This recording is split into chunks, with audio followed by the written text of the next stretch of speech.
Hi, I'm Dr. Wilson. I'm a PhD molecular biologist, and welcome to another COVID debunking video. This is my third video of the week, and I'm going to be covering the latest and stupidest trend in the anti-vaccine and COVID conspiracy circles. And that's the idea that COVID vaccines cause AIDS. This idea is the latest in an installment of what can only be described as a psychic who continuously fails to predict the end of the world, but people keep falling for those predictions anyway. Earlier on in the pandemic, anti-vaxxers predicted that all who got the COVID vaccines would die within a month. Then that turned into 3 months. When neither of those things happened, it turned into, oh, next fall. When that didn't happen, it turned into next time you get your flu shot. When that didn't happen, it turned into whenever you get your booster. Now, people are just grabbing at all sorts of insane ideas to predict the next end to everybody who got COVID vaccinated. And of course, this idea that COVID vaccines cause AIDS is not only another stupid installment in that chain of stupid, but it's not even a new idea when it comes to being an anti-vaxxer. I've said before on this channel that anti-vaxxers can't ever come up with anything new. They only rehash old ideas that have long been debunked. And that is true here as well. For example, a few decades ago, anti-vaxxers were claiming that oral polio vaccine was actually the origin of the AIDS pandemic. This idea has been thoroughly discredited and debunked. In fact, this idea that COVID vaccines would increase the risk of HIV infection is actually an idea that is several months old at this point. It's just now gaining traction. I even covered this idea in a video I did long ago about James Corbett. So what now is making this idea rise in popularity? Why are so many people freaking out about it? Why are so many people actually believing it? Well, as far as I can tell, there are two main claims that are giving this idea new life. Except it's not really new life, it's more like a zombie. Anyway, the first idea comes from the idea that Australia did actually scrap plans to continue testing and manufacturing a COVID vaccine that they had in development before COVID vaccines were approved. This vaccine strategy actually involved a viral vector that contained 2 pieces of HIV protein in it. It was found that this vaccine was actually increasing the risk of you having a false positive for an HIV test. The problem here was solely a false positive. You weren't actually infected with HIV, and you weren't actually going to get AIDS if you got this vaccine. You would need much more than 2 pieces of HIV protein present in order to actually cause AIDS. It just doesn't work like that.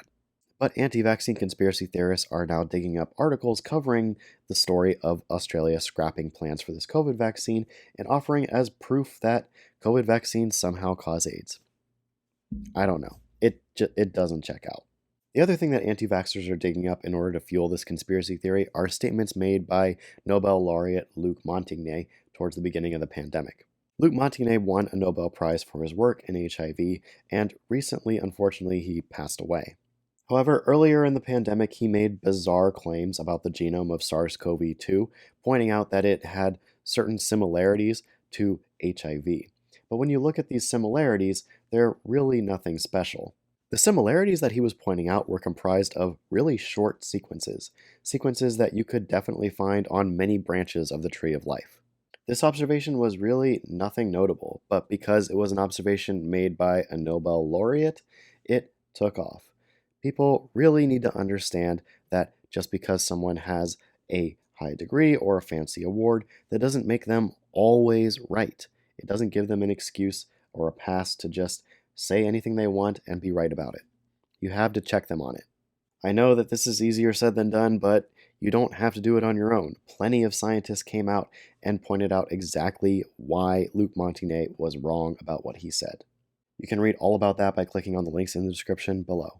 But at the end of the day, even if there was some notable, impressive similarities between some of the proteins that are on SARS-CoV-2 and ones you can find on HIV, how does that cause AIDS? I don't know. Conspiracy theorists are just throwing that in with a bunch of other disconnected and baseless claims and saying, yep, it all fits. Again, you need a functioning HIV virus in order to cause AIDS in a human. A few similarities to some proteins in a different virus is not going to give that virus the same properties. But that hasn't stopped anti-vaxxers from trying to force a lot of things to fit into this wacky idea. You even have anti-vaxxers just now realizing that HIV testing campaigns are a thing, but they notice them right now, think that they're new, and that they're part of some psyop to cover up the fact that COVID vaccines are causing AIDS. It really doesn't make any sense. At the end of the day, there really is nothing to this idea. I don't know why it's so popular, and it's kind of sad to see that it is. We know that the immune systems of those who have been vaccinated against COVID are functioning just fine. They don't have deficient T cell counts that are the hallmark of AIDS. They aren't suffering from diseases that you shouldn't normally suffer from, like Kaposi sarcoma or unusual fungal infections. We just don't see any of that. And until we do, then this idea can just be thrown in the bin. It holds no water. It is absolutely ridiculous. Hopefully you won't need them, but I provided links to the information that I talk about in this video in the description below. If you encounter anybody who is spreading such an idea that COVID vaccines cause AIDS, then feel free to use them to inform yourself or maybe send their way. Well, that's going to do it for my third and final video this week. I do hope you've enjoyed them, and thank you so much for watching. If you did enjoy them, then don't forget to subscribe so you can catch me in 2 weeks, where I'll begin reviewing RFK Jr.'s new book. Ooh. See you then.